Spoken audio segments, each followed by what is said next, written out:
admire the view for a moment.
Welcome everybody. It's Monday, 12 o'clock here in Middle Tennessee.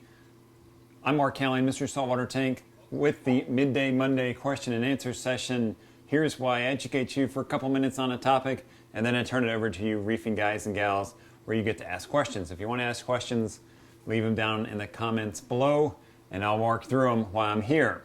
What am I talking about today? We're talking about sea anemones in a reef tank.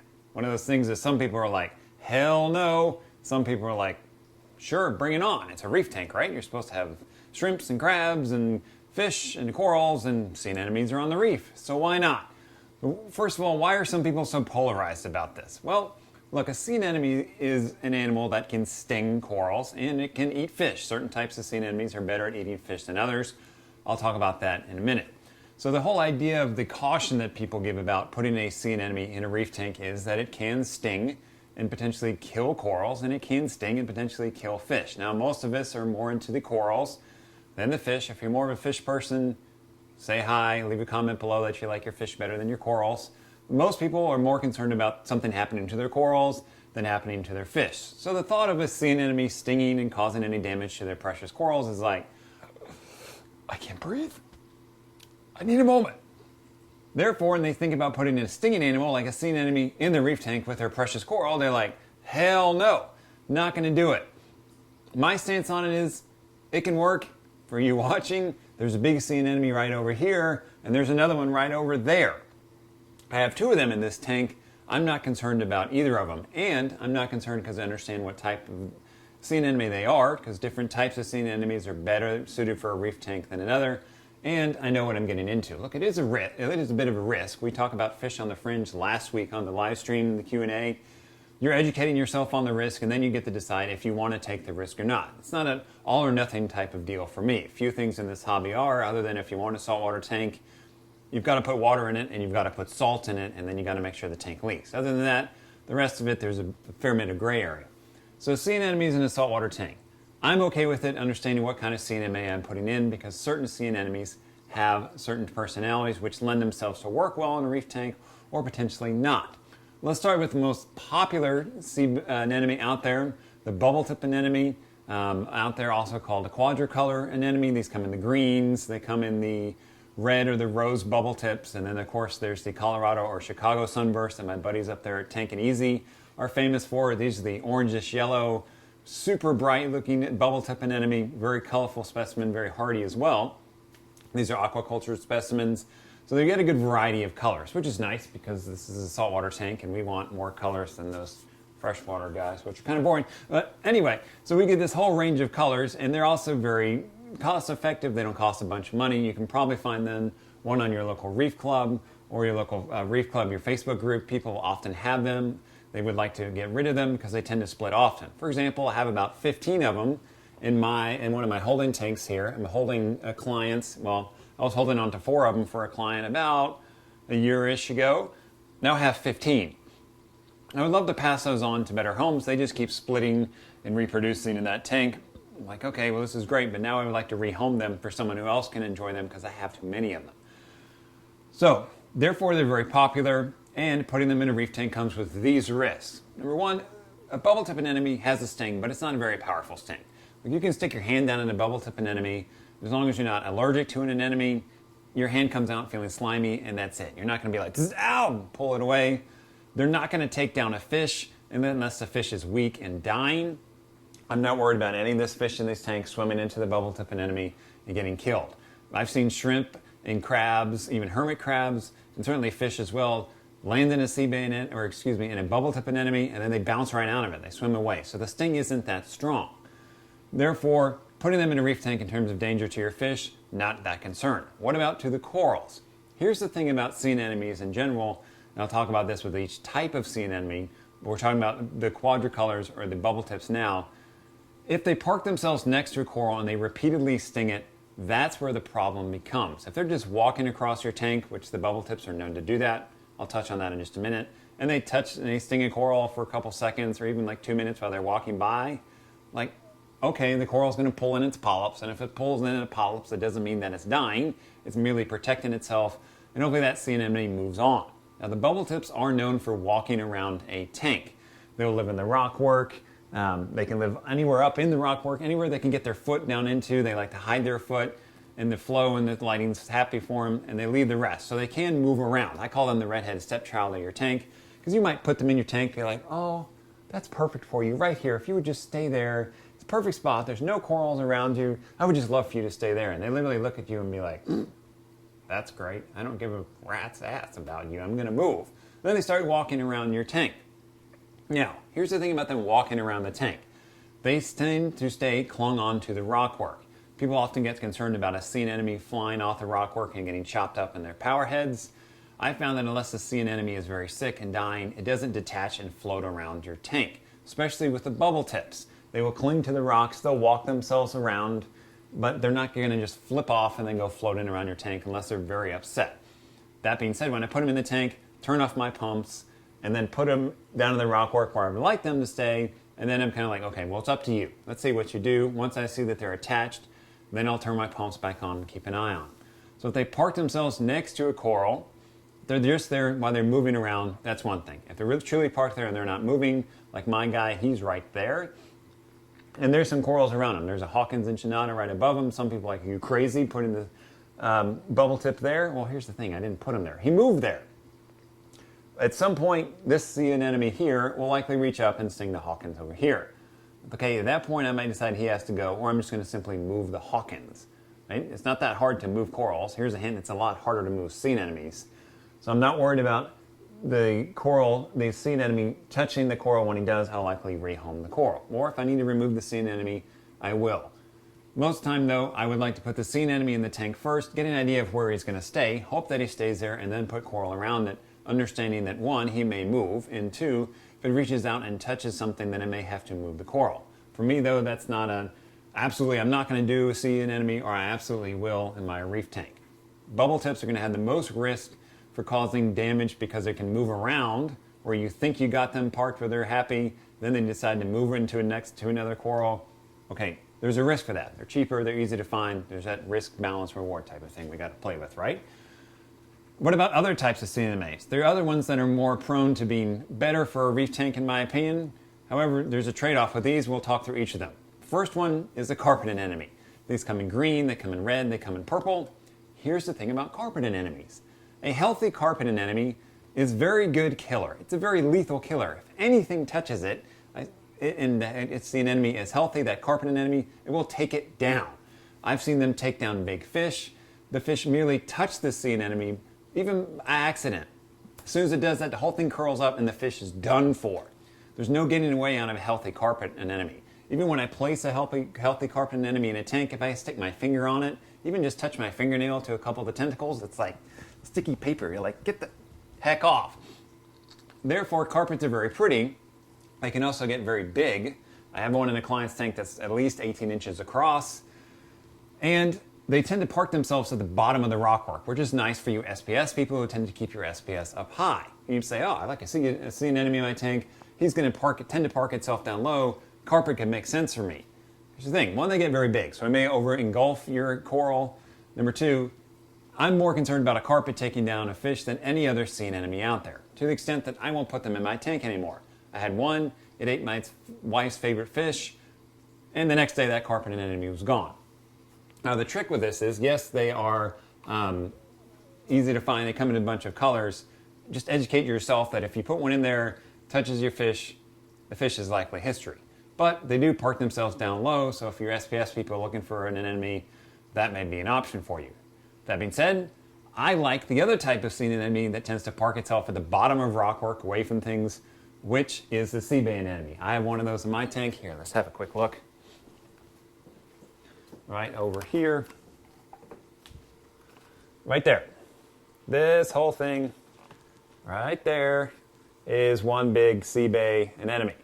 This guy started about, I don't know, this big, not very big. He was, about that big in terms of his overall size. And now he's that big. He's huge, but he's at the bottom of the rockwork where he's not really touching anything. Now, you can see some SPS that's around him. I put it there on purpose. I knew that it could be a risk, that he could sting things. But the point is, let me zoom out. He's far away from all the other SPS in the tank, which are up here, far away from this guy. So the sea bays are nice because they park themselves lower down, away from where you're going to keep your LPS. They also don't tend to move up into the rockwork. They want to be down here. They set their foot down in the sand, between the rock and the sand, and they're set. So they make themselves a better candidate for a reef tank.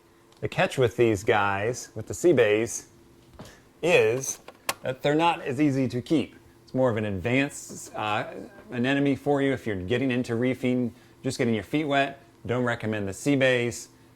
Those are going to be more for the experienced people who have an established tank and know what they're doing. Same with the other type of anemone out there, the last one I haven't covered, which is the riteri or the magnificent. They're known as both names. Those guys tend to park themselves up in the rockwork. Then it's more prone to touch your LPS and your SPS as well. Those are definitely a difficult sea anemone. I have a very accomplished client, very accomplished reef keeper, has been doing it for 10 years now. He's tried several different of those and he hasn't been able to keep one. So I like to stay away from the magnificent, the riteris as well. Your newbie looking for a sea anemone, the bubble tips are the way to go. If you like the carpets, you're okay with the risk, then you can go down the route of a carpet anemone, which leaves one other very common anemone for saltwater tanks, which is a long tentacle anemone.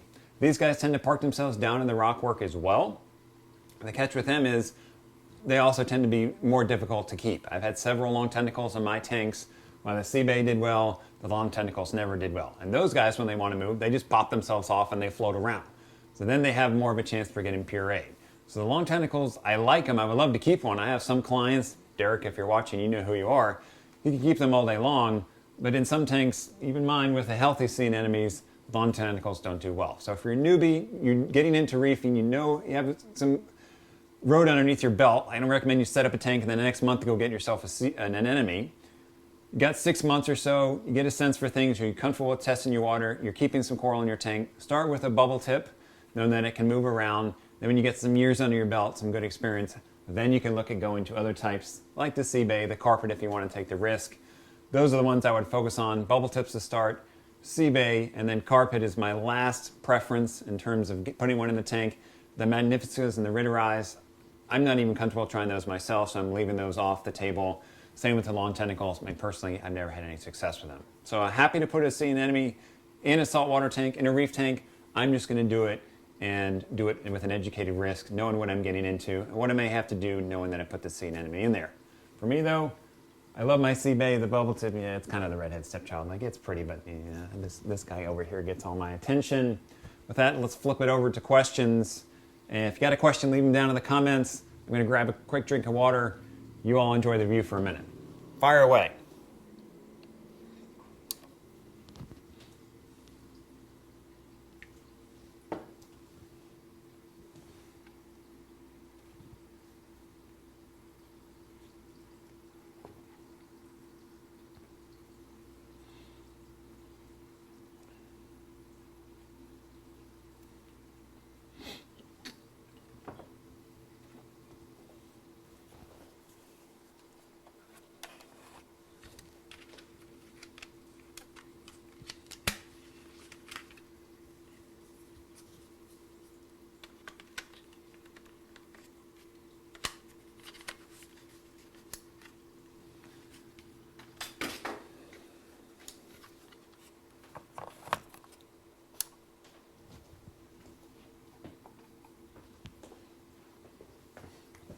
All right, I'm back.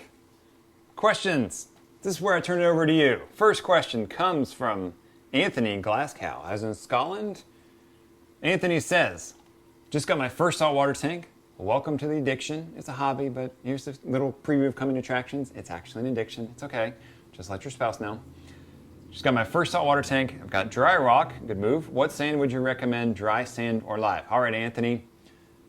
Sand. I've always used dry sand on my tanks, and I've had 100% success with sand. I've never felt like a tank wasn't successful because I put sand in it. Dry sand or live sand. Now, I cycle all my tank with nitrifying bacteria, so I'm adding that bacteria into the tank. Therefore, I don't see a need to pay for the extra money if it costs you more money for the live sand, because I'm putting the bacteria in there. Look, if all you have is live sand, it can work well. It's not going to cause a problem in your tank. It's just something that if I can have dry sand or live sand, I go the dry sand route. Another reason I like dry sand is I can rinse it out. There's always going to be some amount of dirt in there with sand. Sand grains grind next to one another and create some dust. So I would like to get that out of my tank before the tank ever gets started. That's another reason I like to start with dry sand.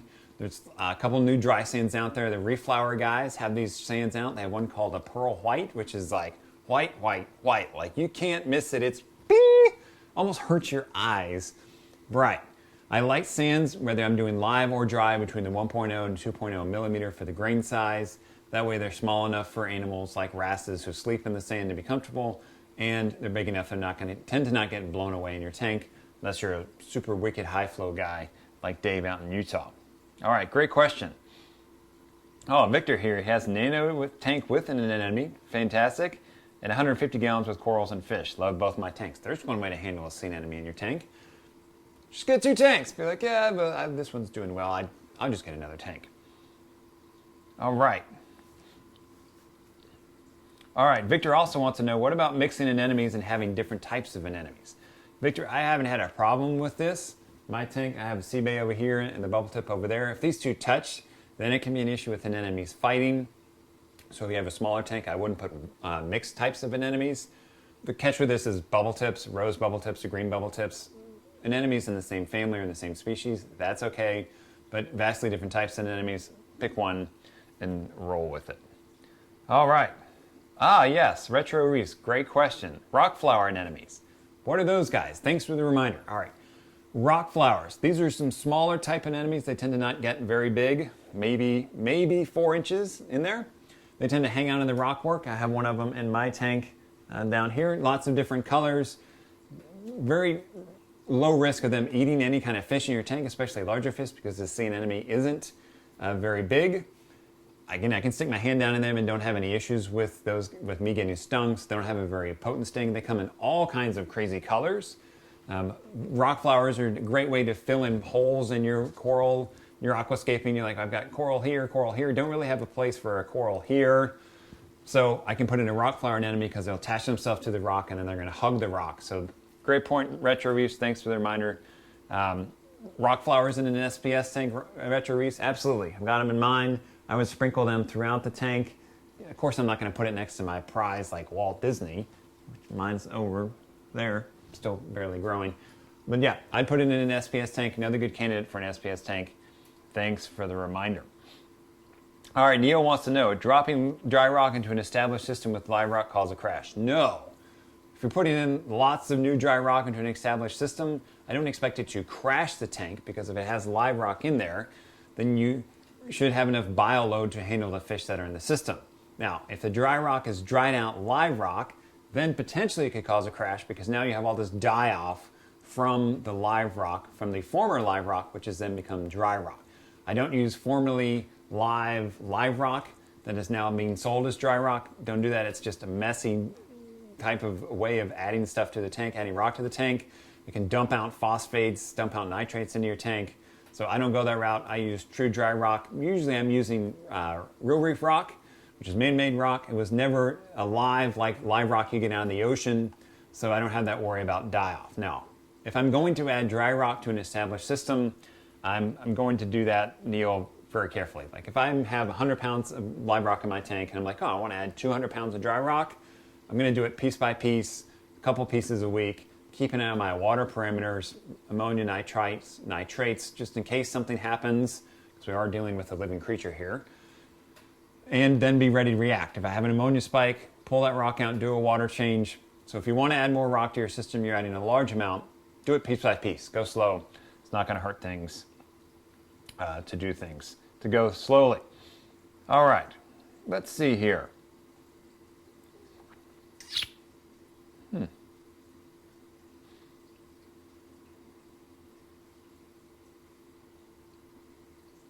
Interesting question. I'm just working my way through it.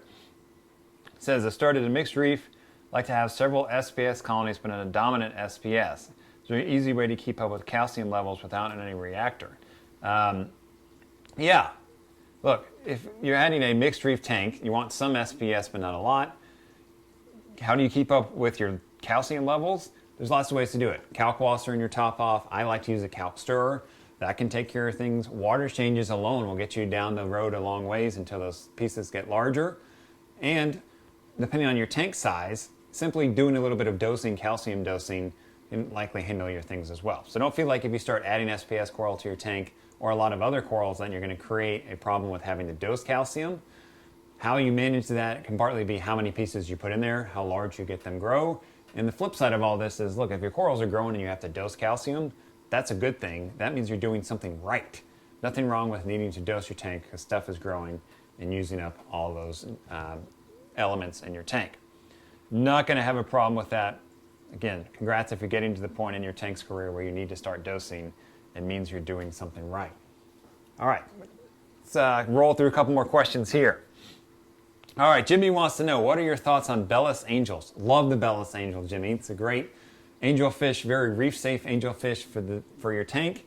The males and the females look very different from one another. Females are gray and blue. The males are yellow and gray.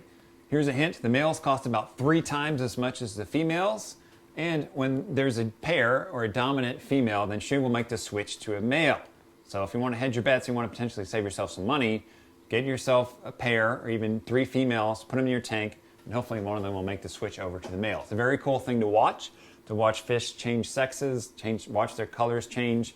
I had an angelfish change, and Bellis actually changed from female to male. It took about 2 days. Walked in one day, I'm like, this fish is half yellow. I knew what was happening. And the next day, boom, all the way male. Great question. Love that fish.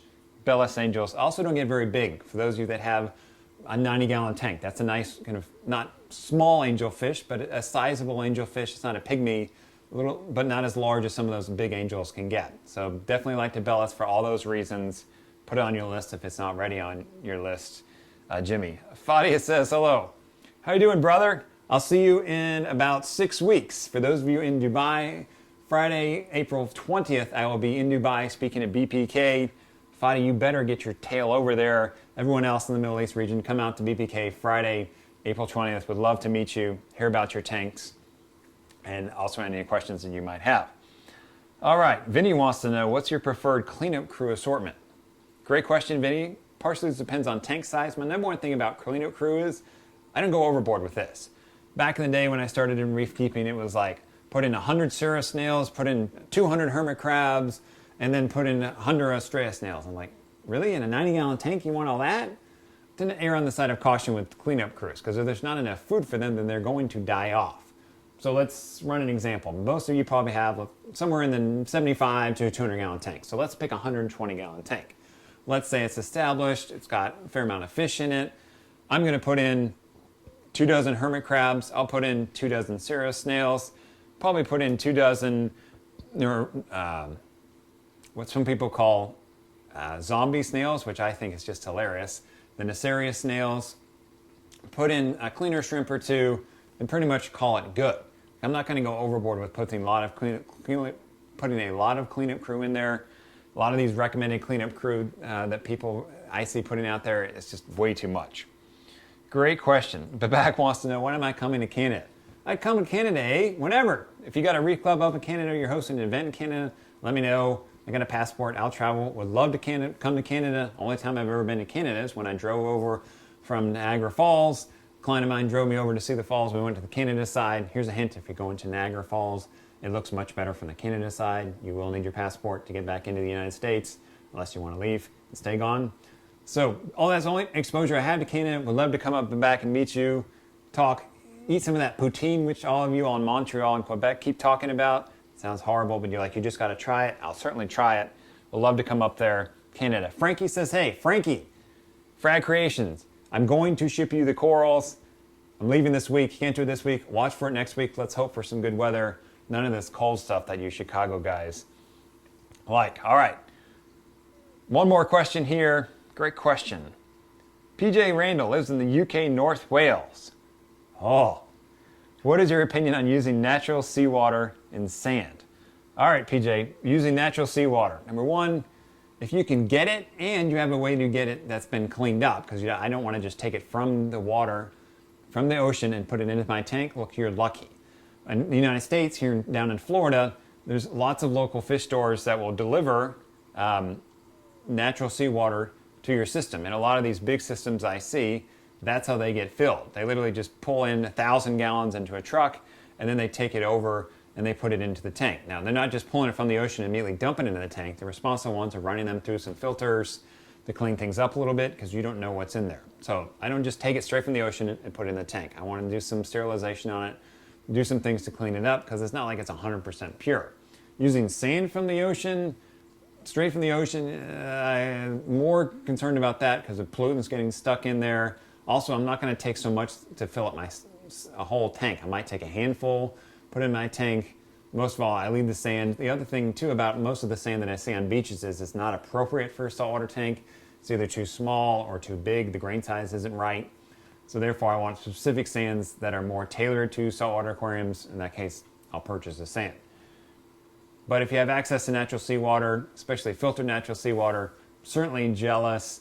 I've seen some great tanks run that way. For me here in Tennessee, I'm landlocked. It's not going to happen, so I mix up my own salt water, and it tends to work out pretty well. All right, thanks everyone for being with me with Midday Monday question and answer session. I will catch you likely next week. Have a good one. Enjoy tanks. Thanks for all the questions, and have a good one.